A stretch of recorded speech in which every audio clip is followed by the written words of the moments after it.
All right. Well, good afternoon and welcome to the first session of the Spring 2020 QSIDE Colloquium Series. We are so excited to have you all here today. My name is Jude Higdon, and I am the co-founder and the COO at the QSIDE Institute. Before we begin, we'd like to express our gratitude to Mr. Ross Guerin and Ms. Hong Su for their generous donation, which provided sponsorship for this event.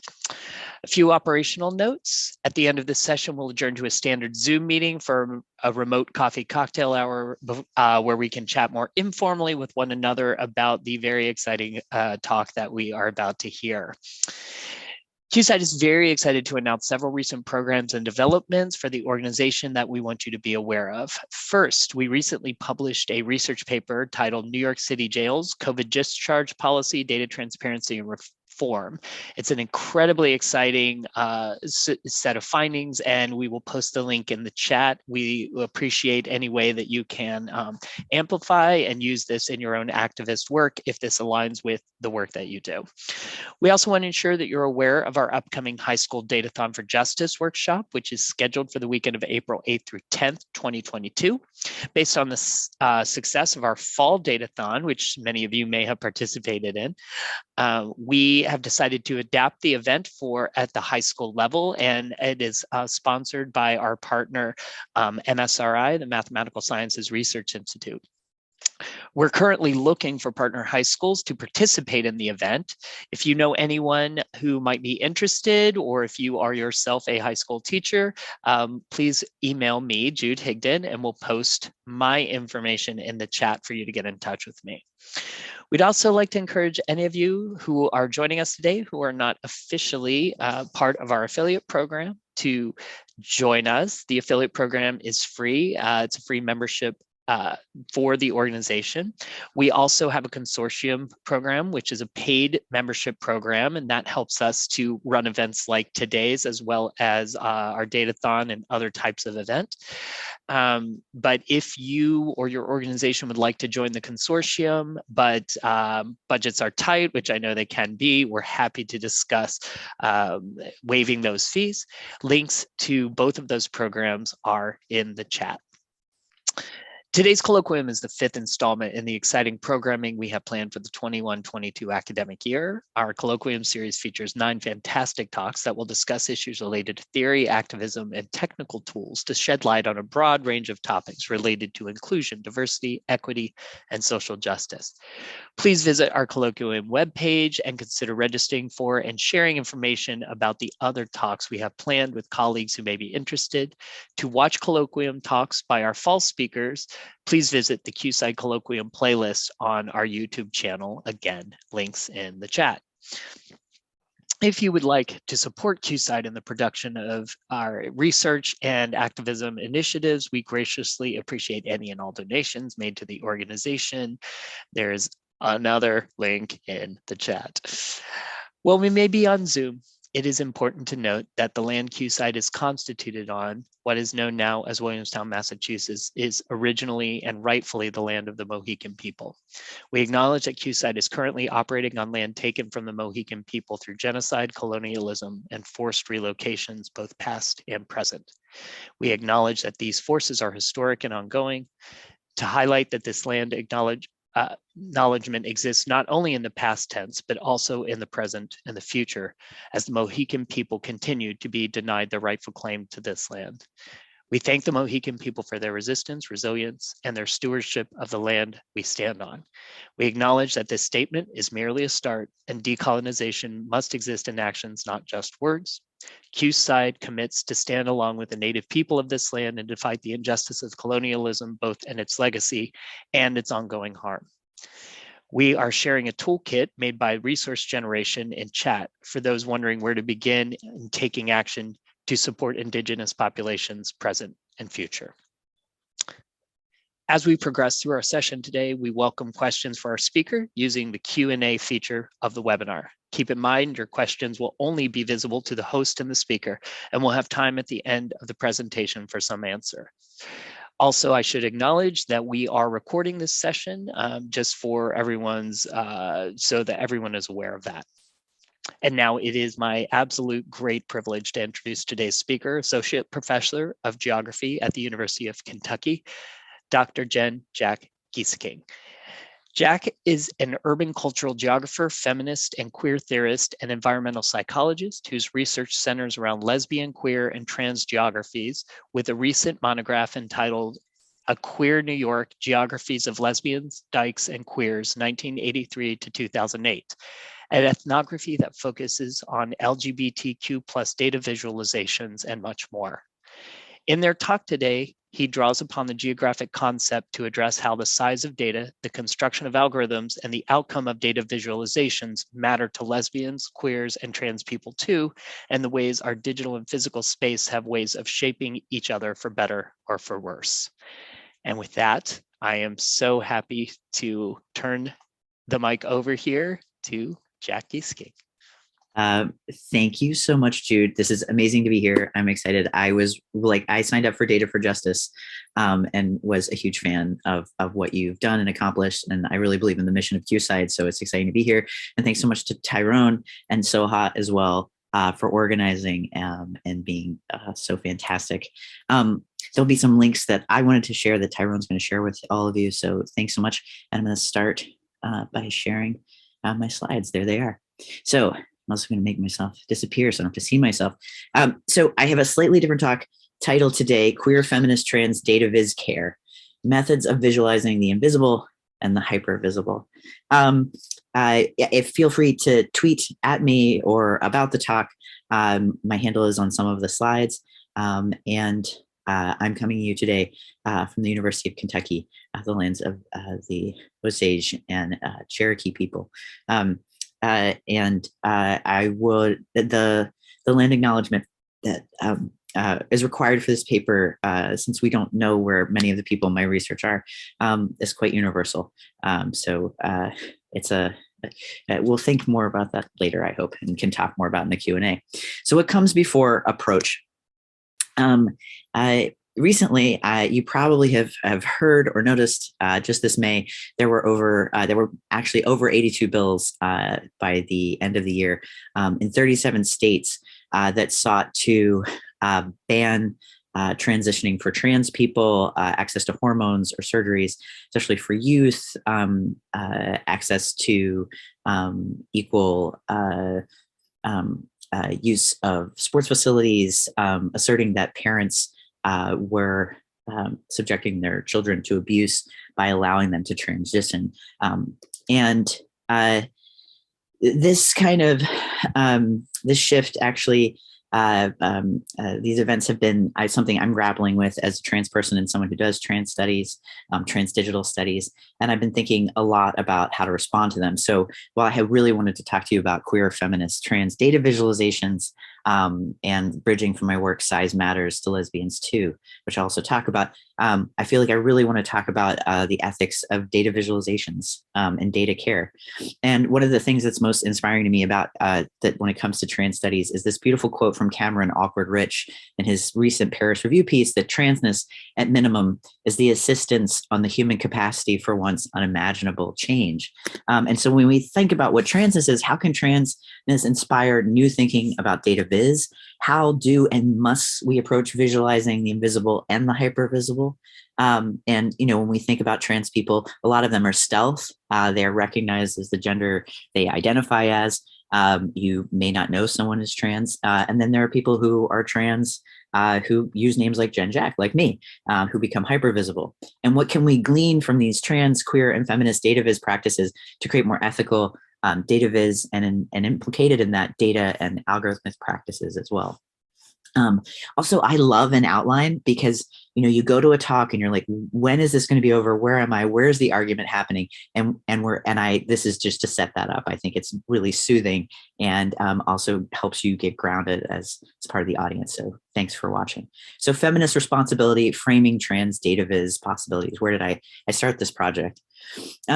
Melissa Wright her work is always an inspiration to me. She's a geographer and anthropologist, Latinx feminist theorist. And she writes that the diverse fields of queer and feminist theories generate political alternatives to the subjugation of people across multiple nodes of difference and the myriad hierarchies of power that materialize in relation to them.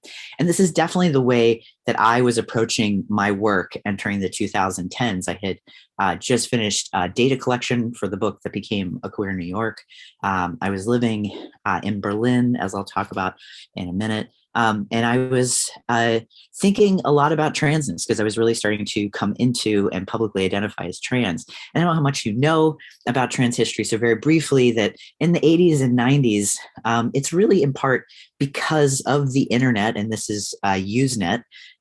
If you've ever seen this, is like the precursor to the internet that was created at Stanford. This is from the 1980s, these Unix-based groups, that there were groups that were trans groups that people started to talk about, oh, hey, I'm trans too. Of course, you had to be able to someone who could use this, or bulletin board systems calling in on your local phone.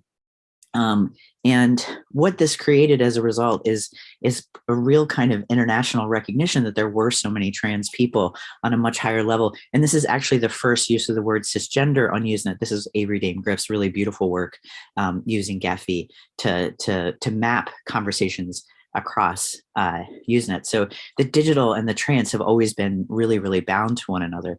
And even in the 2010s, when trans visibility, supposedly the trans tipping point happened, that was so great, as if something was going to be so much better. I don't think it really was.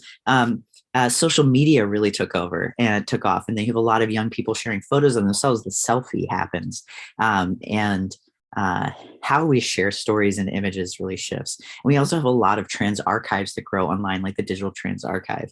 So you have different ways of thinking of trans people. But the other thing that's happening in the 2010s that I'm thinking about very much is this argument about big versus small data. And it's the versus that gave me agita.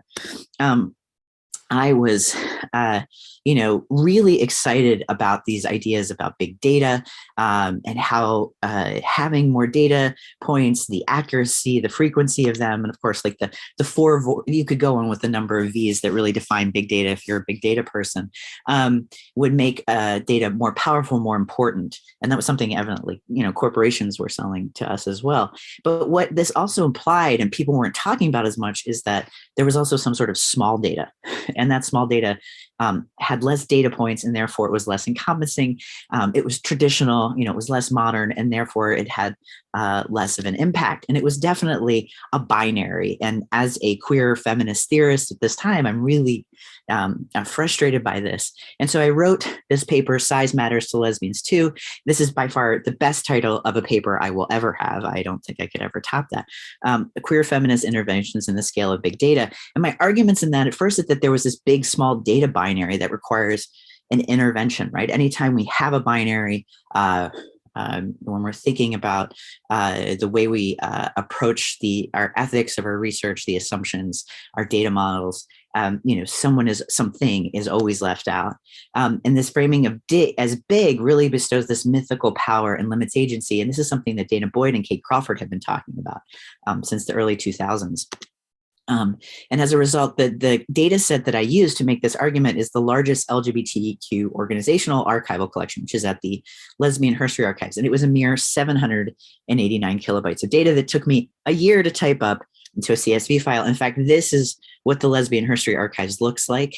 I'm actually not going to spend much time talking about this, but the links to the maps will appear in a little bit. But the Lesbian Herstory Archives, largest lesbian archive in the world. This is baby me. This was what you look like before you do a dissertation. This is after, as a warning, many of you.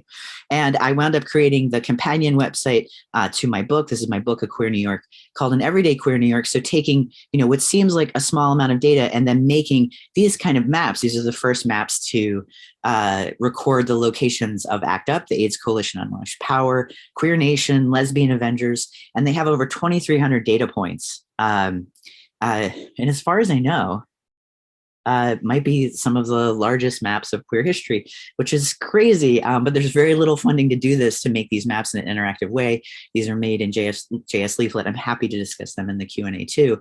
But just to say that I was really saturated and thinking, as I was thinking so much about what did I want to do as a trans digital project and as a trans geographer, to make an intervention in this thinking about feminist queer data visualization and thinking about lesbians as very invisible. But now, how do I talk about trans people? So also in the 2010s, some other things you should know if you don't know is that gender identity disorder, which is that someone was crazy because they were trans, is the nice succinct way to say it, and could be locked up for wearing clothes of the opposite gender, institutionalized until 2013, is renamed gender dysphoria, which is the stress, anxiety, and depression somebody has from being transgender in a gender conforming society. Another thing that happens is because of all this transmedia representation, there's a lot more education about who trans people are, and so many more people feel comfortable coming out as trans, especially youth. Right now, it's something like 20% of people under the age of 18 in the United States identify as trans, gender nonconforming, or non-binary. 20%. And it's definitely, the younger they are, it's skews that way. But to think about as those people age, whether or not they maintain those gender identities or how they'll shift, and more words and identities and understandings of our gender will come. Like, how do we understand gender when we think about the census? Everything you read, if you're a user experience person or any kind of data set, is derived around gender. And how do we construct these things? How do we construct these models? And what are our assumptions behind them? And I think also really important to know is that President Obama speaks out about conversion therapy, this assumption that you can be saved from being trans. I am also working on my dissertation in Berlin, and I'm trying to find my new name online in the middle of the night. I think that's something people do, seems to be always in the middle of the night. And I find trans Tumblr. So Tumblr is a photo blogging site. And this is sort of what it looks like. I blurred out the photos of people, and there's usually some hashtags underneath, maybe a post. And Tumblr was started in 2007. It was an incredibly important social networking site until NSW, not safe for work, laws kicked in and deleted a ton of content. And there's still a huge trans population that uses it, but a lot of people were sharing images of pre and post surgery, so they could show their scars and how different surgeries and surgeons work. They were sharing tips about that, talking about hormones. And the selfie takes on a different sort of meaning with people, and how are people finding one another is really profound. What are you liking? How are people connecting with one another? And I'm really astounded because every 50 to 100 posts that I'm seeing, so I'm in my early 30s, is a suicide note. And I'm thinking, how can I help these kids? So you can see from the images, even with them blurred out, these are young people. And then when you click through on the post, you can actually see hundreds of comments when people say that they're thinking of killing themselves. Hey, here's my phone number. Hey, I'm going to DM you. Hey, I'm here all night. I'm not going anywhere. And people continually saving one another and creating these communities of sustenance, and not only to survive, but really to thrive. And so I got really interested in, like, how can I look at trans Tumblr and how can I tell the story of what's happening? There's a lot of cultural knowledge there. There's a lot of medical knowledge. And I think it's important to understand that and to share it with the larger publics, but also among other trans people. As I moved into this research, which is kind of like around 2013, 14, I started reading a lot more queer theory, and I'm writing my book. And this quote is from Kath Brown, a geographer: because queer writings may not remain so queer, queer can remain ever elusively transgressive, not just by defying being named, but by doing what queer does, operating beyond powers and controls that enforce normativity. And as I kept using queer theory, there was something that bugged me about it. Because queer theory was always up against something. Queer theory was always beautifully, blissfully angry. And I loved that. It gave me energy I didn't know I had. But the thing that frustrated me is that it always created an alternative version, but it set up a different kind of binary. And as I kept working with queer theory and tried to sort out how to do this study, and how I eventually would get to thinking more about trans theory, is, for me, trans theory is much more about the multiples than queer theory could really afford. And so each of these frameworks started to inform my data ethics and my practices as well. I hope they can shed light on yours. So I set up a study with the goal to examine longitudinal data collection about cultural and health knowledge for the production of mostly trans youth. Those are the photos of people you saw that you could guess their age. No one said how old they were for the most part. They would talk about being in high school. Sometimes they would talk about being in middle school. From the social media platform Tumblr. Now, at this point, nobody has an idea of how to do IRB, Institutional Review Board, about public data, about social media data. Still, we're very unclear about this. And my structure of my study that I wanted to do was first to collect about 600 posts a day. It's most you can collect from Tumblr, 25 per hour. And I have been doing that since 2014. And I wanted to produce multiple data visualizations. I really think that as a geographer, everybody wants to make a map. Everybody's always talking to me about how great maps are. I teach an entire class of 200 students every year, a class called digital mapping. And people love maps, but I do think that when you make social network analyses, text analyses, and graphs and maps, and you think about stories as well as a kind of data visualization, and you talk across these data visualizations, you tell these much richer, more complicated narratives. And I think it's important to think across DataViz. So I wanted to take this data in all of its ways and forms and gather information. But then I wanted to go back to youth and do a participatory action research project. So I would go back to trans youth and say, hey, I got this data. You might be in it. And what would you like to do with this data? What questions should I ask? I'm in my 30s. I'm old to you, you young whippersnappers. What should we see? What should we research, and how would we do this? How do we train the data set and actually training them on these DataViz platforms, always using open access software. And I'll talk about the software as I go and get feedback. And then finally redoing these at a really high level with as much as they want to do input and shape them, but to continue to do them and to hone them and keep getting feedback from them. And so I sent this proposal off to the IRB at the college I was working at the time. And I was told it was great that you want to do this project, but you're actually not really researching people. So the data is public. You can totally download it, have a great time, but you actually can't tell them you're doing research on them, not while you work here. That would void any of the research you've done. But how would I do research with people? Questions would I know to ask? Sorry, but you can't do that here. At each college and university I've worked at, there's so many wildly different practices around IRB and what can or can't be done. There's always a lot of blocks to thinking about what should or should be done. And trans people especially set up a lot of bells and whistles, especially with youth. Always youth is a protected subject class. And until the early 2000s, lesbians and gays were listed as a protected study population along with prisoners, youth, and the mentally ill. And so to think about prying people out of this idea that trans people might be weak in some way, or the assumption that they're insane, right? That's what this is belonged to. This is attached to these ideas of deviance and inability to make decisions, especially with youth. There's a fear that they're unwell. The discussion of the suicide notes, of course, that because they're fighting a lot of agony and pain in their lives.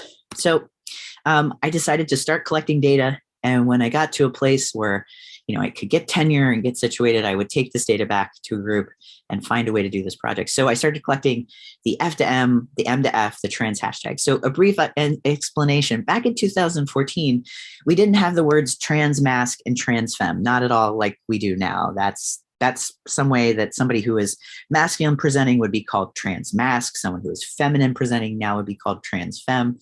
Instead, there was F to M or M to F. So M to F is male to female, or F to M is female to male. These terms are really considered old school, and I would be mocked for using them. They are still used on Tumblr because they're easy ways to find one another. So I also get the trans masc and trans femme hashtags as these new words show up: non-binary, genderqueer, and these each mean different things. Non-binary meaning that someone neither identifies as male or female, doesn't agree with gender. Gender nonconforming is anyone who fits into any of these groups in any way.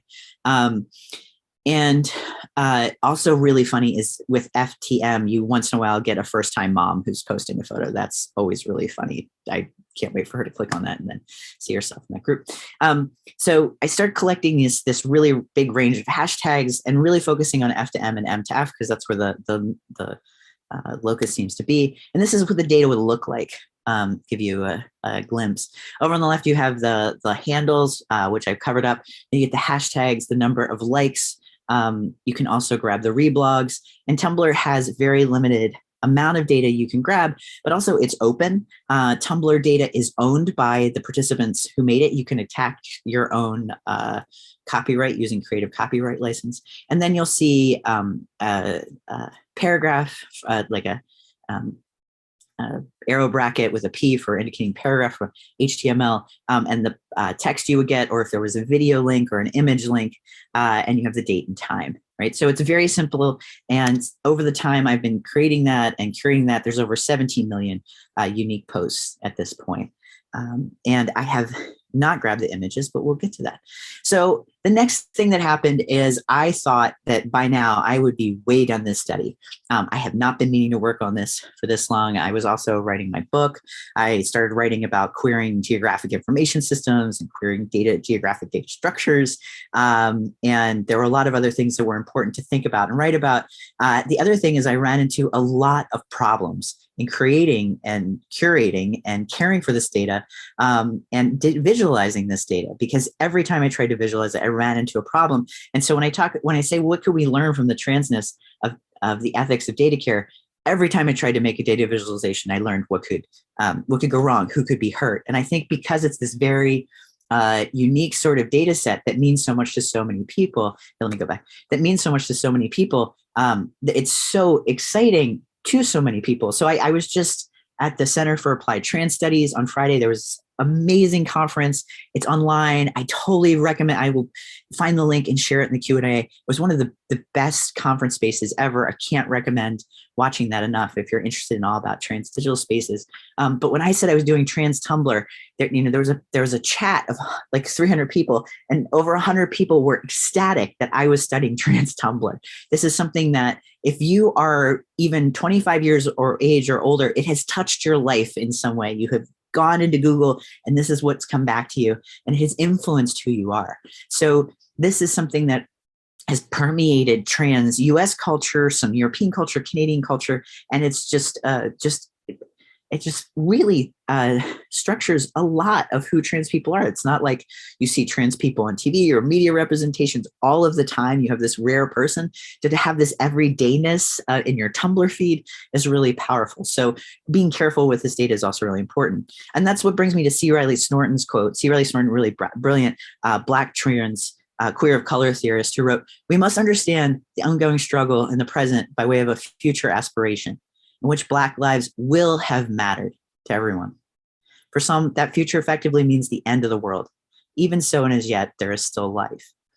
And, excuse me, I was thinking very much about there is still life, and I was thinking about how much queer of color, trans of color life has been lost, and also about people who are in my data set who are no longer here. So some of you maybe have heard about Lilly Alcorn. Many of you haven't. But she was a young trans woman whose family sent her to conversion therapy multiple times, which involved, I believe, electroshock and other kinds of really horrible forced treatments. And she took her own life and timed her suicide note to appear on Tumblr. She was very just part of this huge Tumblr community. And the suicide note asked President Obama to please end conversion therapy. He actually spoke out about it. He never had it on his docket to talk about trans people, but he saw and heard about this note and took action of this thing on Tumblr. And Leela is actually in my data, and this really shook me to the core. And it made me think carefully about who's in there and who's no longer here, and how do you care for these voices and their visions and what they want of the world. So here is a snapshot of a year in the life of trans youth on Tumblr, and what we can learn from it and what we can't. So first of all, here's some examples of the possible awful and or awesome methods of data visualization. The first is text analysis and data modeling. So easily we could look at the text in the posts, we can look at the hashtag patterns, and look at them over time. Isn't that fantastic? So here's what a year's worth of really basic word cloud of the data in the posts. There's a huge talk about sense of self, affective being. There's a lot of visuality about how facial changes happen with hormones. And this is F to M, so this is trans masked people, masculine appearing. identifying people. And versus the kind of descriptions you get in the hashtags, it's really interesting to compare these back and forth and to think about how they're used, what terms do they want to use to find one another and identify themselves versus the descriptions of one another, how different sense of embodiment works in both and how they complement one another and how they reassert identity, what other kinds of identities and terms are being used when and where. So this is something I first did. I got really excited about it. I was like, great, it's only out from here. But then I started doing social network analysis, which was great at first. It's thinking about going to the next slide. Oh, there we go. So I was also thinking at the time, I don't know how many of you have seen the L Word, but this is one of the opening shots that appears in most of the episodes, or it's referenced. And this is the chart, which is the links of all the hookups of the characters on the L Word and big hubs between them. And this became actually a website launched by the Showtime thereafter. That people would share who their friends were, and people were really excited, and then no one listed any of their data because it was kind of awkward. Like on a public website owned by Showtime, are you really going to say who your friends were? And this was a hookup chart, and people were drawing these on napkins in various lesbian bars, they told me over the years. But this became a mainstay and a discussion point in the only internationally syndicated lesbian show still today, except for its continuation. They've rebooted the show. They're so unimaginative. They can only come up with one show about lesbians. And in that episode, one of the first episodes, the character Dana says it's like this whole crazy tiny little world that she sees this chart that Alice makes, and Alice says, crazy, yes, but not tiny. And so it's true that this is, a bit crazy, but also not tiny. And how do you read this? So each of these dots is a person, and each of the lines between them is a like. So these are likes on Tumblr. Again, I used FTM data. I'm using that data set. There's a lot of little dots around the edge, and there might be like 2 dots together or 3 dots together, maybe 4, maybe some single dots that are like overlapping with one another, but there has to be at least 2 because they're liking one another. The periphery that you see there is really striking because actually most people are connected to one another, and the different colors represent different common conversations that group together in their modularity. And this is 30,000 likes in a month, and that most people are in conversation with one another. In fact, if I took 2 months a year apart, most people continue to be in conversation with others. They have about an average of 5 degrees of separation, which is much smaller than an average of 6 degrees of separation. And it's a similar amount of data until around 2016. There was a big upset on Tumblr. There were also some outside critiques about access to kind of NSFW data. So Tumblr shut down a little bit. And also things moved over to Instagram. Finstas started to happen, fake Instagram's accounts, which are much harder to collect data on and ask data about. But for me, the kind of similar pattern, the kind of like limitation on the number of kind of topics of conversations and the same structure of the data is really startling to think of how connected these people are. And I was giving a private talk to a small group of people, and I showed this image before it had all of the names blocked out. And first I showed it to a pilot group of trans youth who I had met. And it was like I had just grabbed the data, and they had stopped by my office at the college, and they said, "Oh, you're doing this?" And I said, "Yeah." So this is the first data visualization I think I'm going to publish. And they looked and they knew all of the names of these people that I have blocked out. "Oh, I love that person. They're so nice. Oh, this is my favorite account. Oh, this person's awful." Well, they actually used an a-hole. "This person's an a-hole. They say the meanest things to me. They're so mean to everyone. They put everyone down." And this world that you're seeing, so each of these are dots and these lines connect one another. This is a world that they completely knew by name. It blew my mind. And then I went to give a talk at the Microsoft Social Media Collective, and Mary Gray, if you've ever come across her really brilliant, beautiful work on algorithms and design and Mechanical Turk in India, and before that on queer rural use of social media, and so many other projects she's been involved in, a brilliant mentor of mine, I love her so much, looked at this and said, "How dare you have these names up? You need to ask for permission." And I was like, "Do people still use these accounts?" She's like, "I don't know. Should you have them?" And then there was a massive conversation. in this like small presentation of about, 8 folks at Microsoft saying, should you be able to show these names or not? And I block them out just in case. But then there's also the alternative that somebody might really want their name out there, right? And to what ends? And then how do you maintain these kind of contexts? People don't often check their Tumblr email, especially as they, if they might age out of this. And often people are using trans Tumblr to find information out about transitioning, about hormone surgeries, about binders and binding, or stuffing a bra, tucking, packing, all these things to modify bodies in ways to recognize as the gender you identify as. And then they might want them for surgery and hormones, or they might not. But after a bit of time, this might be the primary concern in their life, especially as they age. And so these accounts kind of sit dormant. So what do we do about this data? Sorry, let me put this down below. And so over time, I've been really struggling about what data do I share? How do I make it public? And then someone came to me and asked me, would I like to do visual recognition analysis? Of course, I have the images, and I immediately thought I would never download them. How would I use them, and to what ends? And a colleague came to me and said, what we could actually do is contradict the male-female package. And I said, tell me more. She's like, well, there's a male or female package that's running all the time on Facebook, on Instagram. The FBI is running it all the time. It's really like the base software anyone does for facial recognition. And we could show them how wrong they are and how biased they are about assumption of who is a male person or a female person by using this data. And I said, I can't do that. I absolutely can't do that. Like, I don't think that these young people want to be, like, some of them might want to be part of this, but choosing to use their image, it's very different than using to use their words. And then I went back, can I use their words, right? There's a lot of ethics and care that need to be put in this, right? She also pointed out, the visual recognition expert, that we could just look at who was indoor and outdoor, with others or alone, because I saw definite patterns that when people were thinking about surgery, were thinking about hormones, and really wanting to do it, they were often indoors, they were often alone. And then after they had transitioned, they would had taken surgery hormones, and that's how they identify transitioning. They were outdoors and they were with others. What would it be to look for those patterns? But downloading the images to me seemed that it was just asking for agony, because facial recognition in trans people has always been problematic.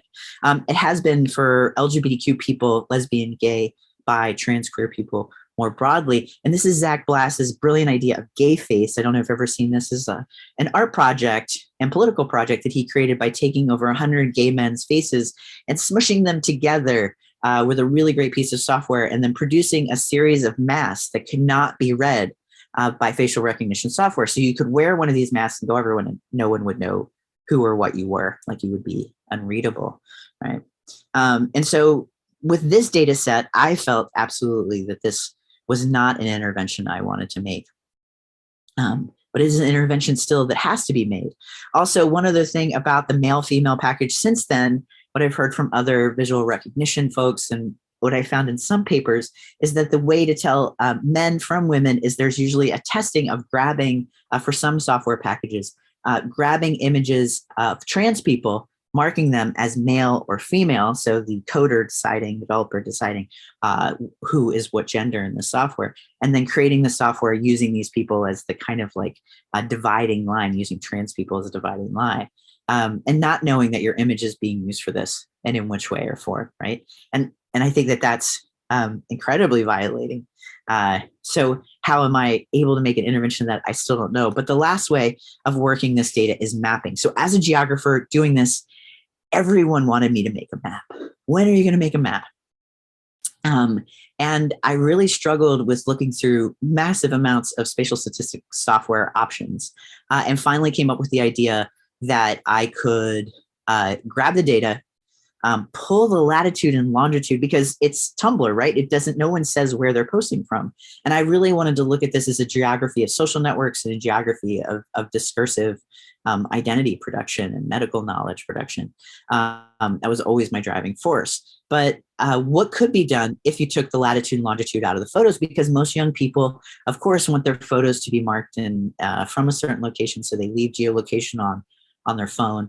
And I could take the lat and long out of a photo, so download the photo, rip out the lat and long. But the violence of mapping someone, as I said, most of these photos were taken indoors. Most of these photos were taken in bathrooms. So imagine mapping everyone to their parents' bathroom who may or may not know that they're trans,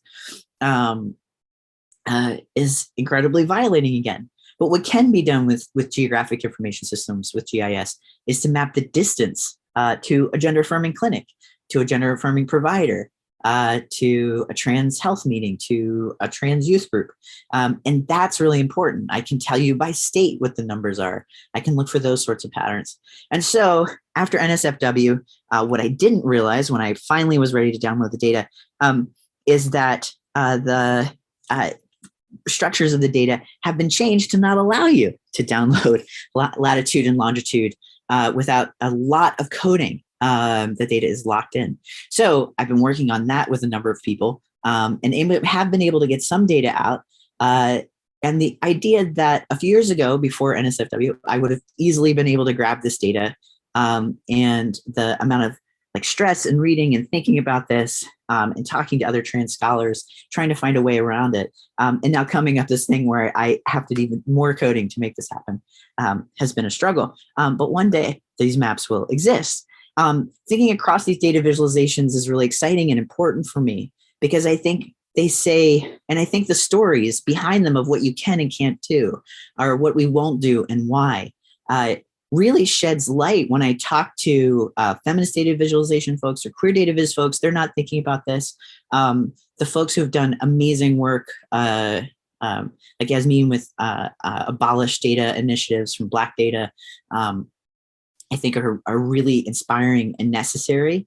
And also, how do you tell these broad stories about these really important sites and places that people experience as part of their lives, but they'll never see that big picture. Like you'll never see how big your world was of a social network analysis. And even showing that image of the multicolored dots and the lines, that SNA, to anybody who hung out there was like, wow, is that what my world looked like? That's like, I'm in there, right? And I think that's really beautiful and exciting. So what are these next steps for the data?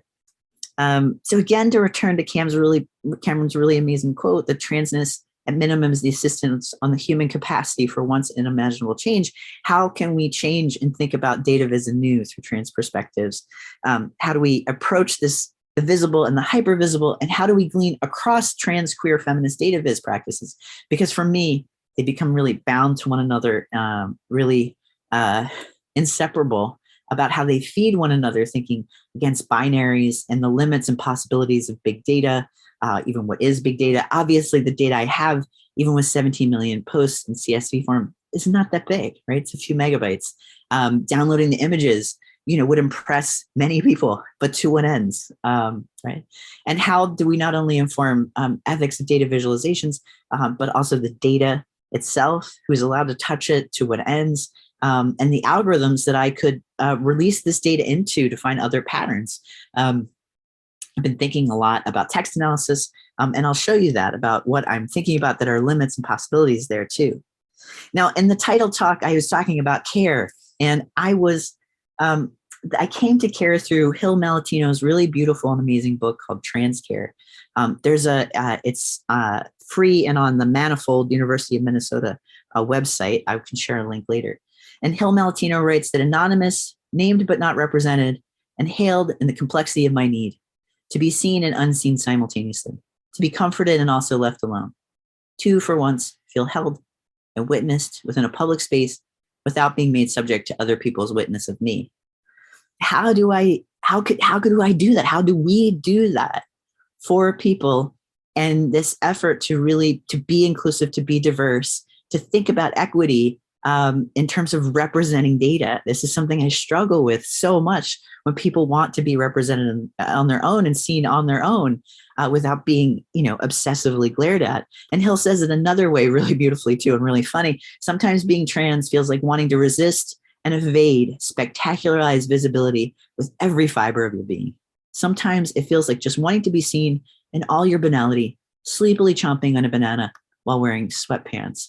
And this just wanting to be seen is something that for me, for this book, Trans Care, has really helped bring together and solidify, the ideas here. So this is a paper, what you've just heard is a paper I'm working on right now for the Bulletin of Applied Trans Studies. But the thing that I'm also working on is a paper for Trans Studies Quarterly. I don't know how many people have ever come across Trans Studies Quarterly. It is the journal of trans studies, but it is really humanities driven. So if anybody has read any queer theory, you would know it's really humanities driven. And if you are a quant person at all, it feels a little lonely trying to contribute to this. And even, with feminist studies in the beginning, there was really, an anti-quant pushback. There was an anti-GIS, et cetera. And a lot of reckoning has been done. Now there's brilliant feminist GIS, obviously brilliant feminist and queer quant work. But the image you're seeing here is another social network analysis. And I made this with Gephi, which is a really lovely open access piece of software.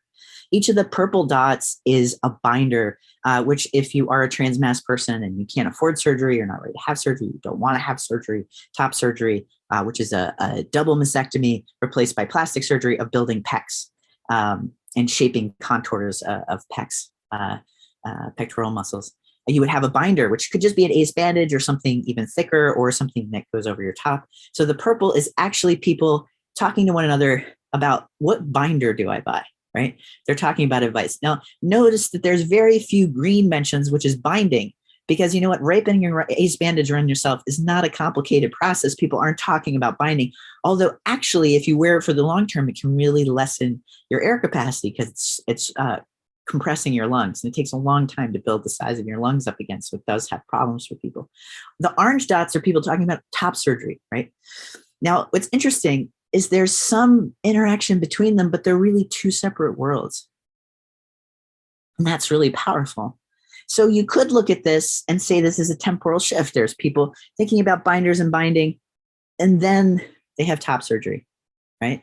Or maybe there are people who just want to have top surgery or just want to bind. But regardless of that, and I don't know if there it is. Is it going to show me? I was having problems getting this. Let's get slide. Sorry about that. That Tumblr users in TSQ, when I think about what's actually happening in Tumblr, is so different from what's happening in the journal. So for example, 80,000 posts from Tumblr have the word surgery, 83% include top surgery, right?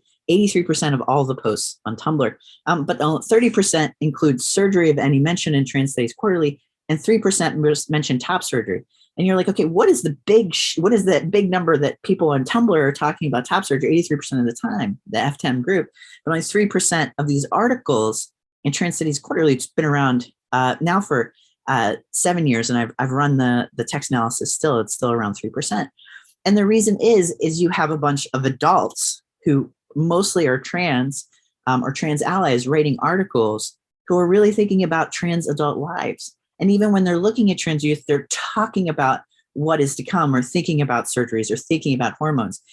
There's only 3 mentions of binders and binding in all of TSQ, right? Spanning 7 years. And now it's about 500 articles. The issues have gotten a little bit bigger, maybe 480. And so there's a big gap between what youth are talking about and experiencing and what's actually happening in trans studies, in as much as there's a big gap between this kind of like humanities-driven trans studies and this computational, quantitative work that can also contribute, and even social science work more broadly. So that's another paper I'm writing as well. I would love thoughts on that. So future studies will be thinking about privacy in public. I've long thought about George Chauncey's you can only have privacy in public about gay men. And what does that mean to have for trans youth to have found this kind of privacy in public? How people, with so many marginalized groups, how we think about the data sets of what's happening to you and the data you've left behind, how youth report experiences of judgment and competition, how identity is formed, and how they reproduce this knowledge on a daily basis. Usually people tend to have an account for about 3 years that shows up in my data, and they're talking about the same concepts forever because they're mostly high schoolers. High schoolers talk about the same thing. So they're accruing knowledge, but they're passing it on in small measures as the terms change. So a big debate that continues the entire time is, are you trans enough? Like, have you had surgery yet or not? And creating new terms and identities over time. And just that there's a vast wealth of mental and health wisdom that can be tapped and gleaned from this into what ends. So to end on a happy note, I wanted you to know that the top me ranked in the top 5 of M to M and F to M, M to F and F to M and trans mask, every trans, all of the posts for 9 years. And I think there's something really beautiful to think that me actually used a ranked above any sort of identities in the tags, that there was something about a claiming of self that I think is really beautiful here. And it keeps me going. So that's it. Thank you so much. All of my work is available open access on my website. And if you would like to talk about any of this, please do. And you can also tweet at me again. And yeah, thank you again. Wow. I have so many questions, and we've got a couple that have come in through the Q&A as well. First off, I want to thank you so much for that. And I think if I might take a point of personal privilege here and professional privilege, these are issues that are near and dear to my heart. I have a trans son, and we are thinking very intentionally as queer parents about how to support him in that. And I think, I'm gonna well up again here, but I had a little bit of a breakdown when you talked about the suicide rates among the posts. It's just incredibly intense. Thank you for doing this work, and thank you for challenging those of us. And I think also thank you for sitting in the space of uncertainty, right? And I think that sometimes with this kind of work, it can be really hard and intimidating, especially when we don't all have the same identities of people who we are working with, to wrestle with those things. And so I just appreciated so much that you talked about, as a trans person, the complexity of these questions, right? And the uncertainty. Yeah. So we had one question. So anyway, thank you for allowing me for that. And I'm going to try to collect myself and ask. Take your time. Take your time. Yeah. So one of our former fellows is here with us today. Haley, hi, good to see you.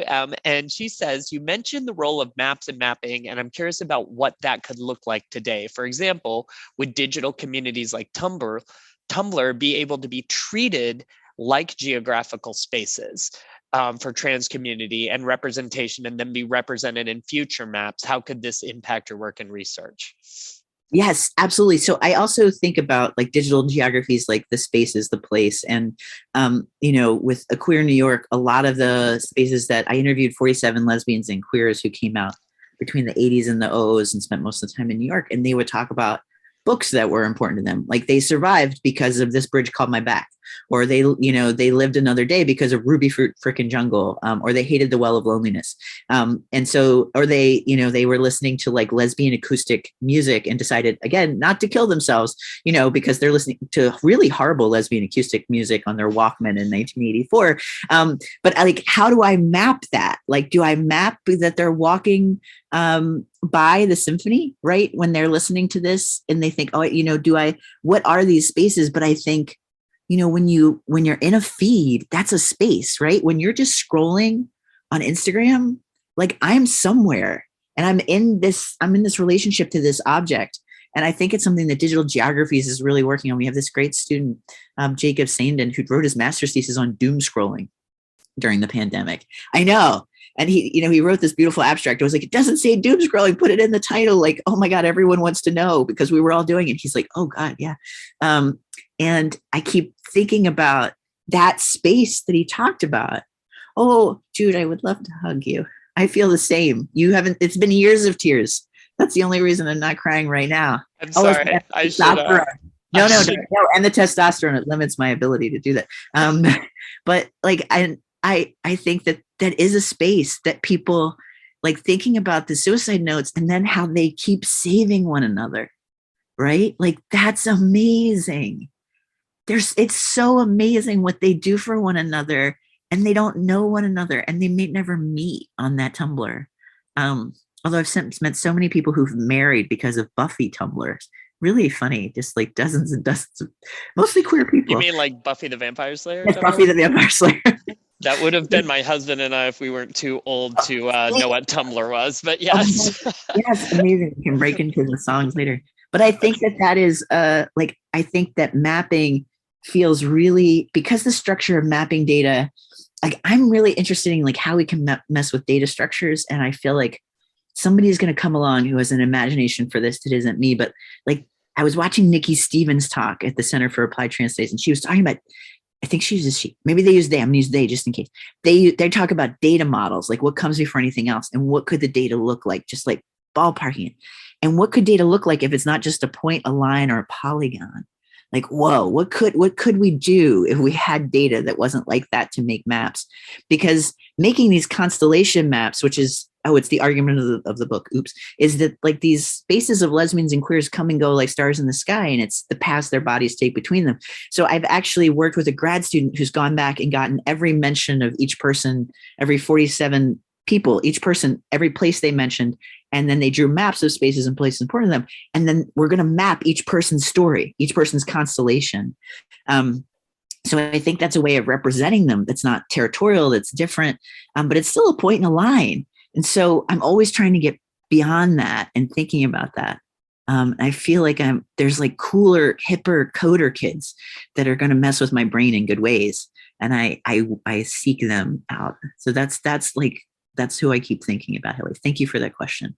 That's awesome. Yeah. Haley, amazing. Okay, so my co-conspirator, Chad, has asked to be promoted to be a panelist, and he wants to ask a question. So cool. Chad, you're up. Thanks for promoting me. It's such a nice gift, buddy. Jack, thank you for the absolutely amazing talk. I learned like 100 things, and I also laughed 100 times, so thank you. So Jude already alluded to this, but like the work that you do and what you've talked about here, like really touches at the core of struggles like we have with the work we do at QSIDE. And like in the work that we're doing, we often are trying to like think about who is being erased so that we can tell their stories, or we're trying to think about who is doing the erasing and shed some light on that. But this is very fraught, especially like as it intersects with gender and racial identity. So just to give like two very quick examples, okay? Like we did a large scale study about like diversity of artists in major US art museums. Like, and that study like sort of lent some empirical cred to what people already knew, right? Which is that like in these major art museums, like it's mostly white dudes, like whose work is being shown. But like to do that work, like we essentially, skipping all of the research methodology, had to have people infer gender because there's no self-identified gender because most of the people are not living, right? Like you can't have self-identified information. And so like we're aware like that can cause harm. Like you can misgender people, like that can cause harm. Like second example, like I'm a mathematician by training. In my field, there was this big scandal a couple of years ago, like where a high profile person wrote an essay that said like the use of diversity statements in faculty hiring is McCarthyism.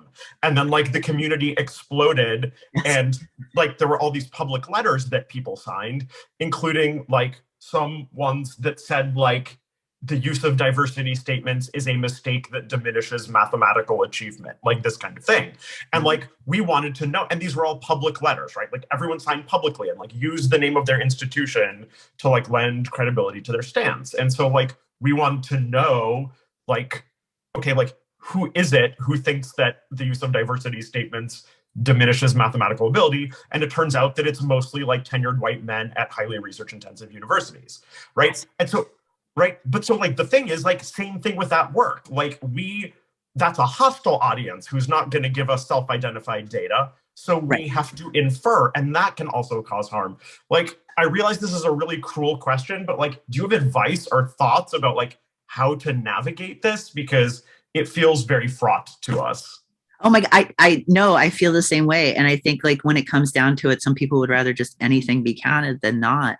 But every time it's like the first name counting, because people will write to me as Jen, and I'm like, that's just because I'm trans. Like it's actually Jack. Like my middle name is Jack. And I think that I would, I think the National Center for Trans Equity probably has like a line on this. I haven't written them about it. but people always push back against it. But then how else are you even going to tell those numbers? And also, have you ever sent that study to the Gorilla Girls? The Gorilla Girls, the activist group? Yeah, we most assuredly mention them in our work. Yeah. Oh my God, yeah, no, they would love that. They could put that on a postcard. But I think that like it's better that it exists than it not, because it gives somebody something to rail about. Like when you make like there were all these maps that people made, like queer history maps for different cities in the early 2000s using Google Maps, and then no one put anything on them because they were empty. And everyone's like, well, what is a queer space and do I count? But now I have these maps and people love to write me and tell me I'm wrong, right? So because something has to exist to be fixed, to be altered, to edit it, to think of a different process. But it's hard for people to come up with that. But I honestly don't know the difference. I think publishing that and saying like, this is the best version possible. And I would ask the NCTE, because I feel 99% sure they like have some way of thoughts on this, and like publishing that in the research, or even like how many studies I've read about trans people where there's all these assumptions of a binary that gets reinserted. Even just saying like, this is like, we don't have another we're trying to figure this out. We could do this. We took the data out. We did this. And we talked to trans studies experts or something, or ask a trans person to be part of your data study to like go. Like, also, that I think that's probably the best way forward too. Like that sounds fun to me, like sitting around and talking about it. But there are so many people like thinking about this, like Morgan Klaus Schneemann does really cool stuff on this, and Nikki Stevens, and there are all these people at the CAT study, and pretty much everyone in the audience was like all my heroes. Anna Lauren Hoffman's work is just the bee's knees. Oliver Hameson, and they're all thinking about this sort of stuff. But I don't know if any of them have ever written about this problem, but they definitely care about it. I mean, I would invite like any one of them just to comment on it. Well, so maybe I can jump in here quickly. So a couple of quick things. So I want to make sure that we're respectful of everyone's time, and some folks were going to join us over. So Jack, we really hope, but I don't want to put too much pressure on you, that you'll join us for a few moments in our Zoom room, and then because there are several more questions that have come up, then folks we could continue the discourse here. But let me put one final pin in before we do that. So everybody, this is your like 1 minute warning to grab that link that I sent out there out of the Zoom room there, and we'll join over there in just a moment. One thing that we have been thinking about doing around this issue, Jack, and we'd love to have maybe some discourse with you about maybe helping us to think this through, is maybe we need a summit on this. We need to really get really smart people around a lot of different epistemological sort of frames to come together and wrestle this out in a meditated way, right? To really think, and we probably, but maybe we can sort of goose the process a little bit, so to speak, so that we're starting to get some of those really good minds, young minds, and our minds, and everybody thinking about, how do we want to think about this, and what comes out of this, and how can we, to Chad's point, think about measuring the historical bias and measuring the present bias in a world that is struggling with, like, okay, some people are still locked in binaries and capitalizing people based on those binaries and decapitalizing other people based on those taxonomies. But how do we do that, right? As sort of researchers and as activists in the space, it is viscous and complicated, but it is the work that needs doing. So anyway, on that happy note, I cannot thank you enough, Jack. This has been just such an amazing thing. Thank you for making me cry and laugh. And I'm sure others are in the same space. And anyone who is able to join us, we will kick off the other meeting in just a hot minute. And then we'll all be able to just chit chat and chew on these crazy ideas together. Okay, sounds awesome. Thanks. Yay. Yay. See you there in a second.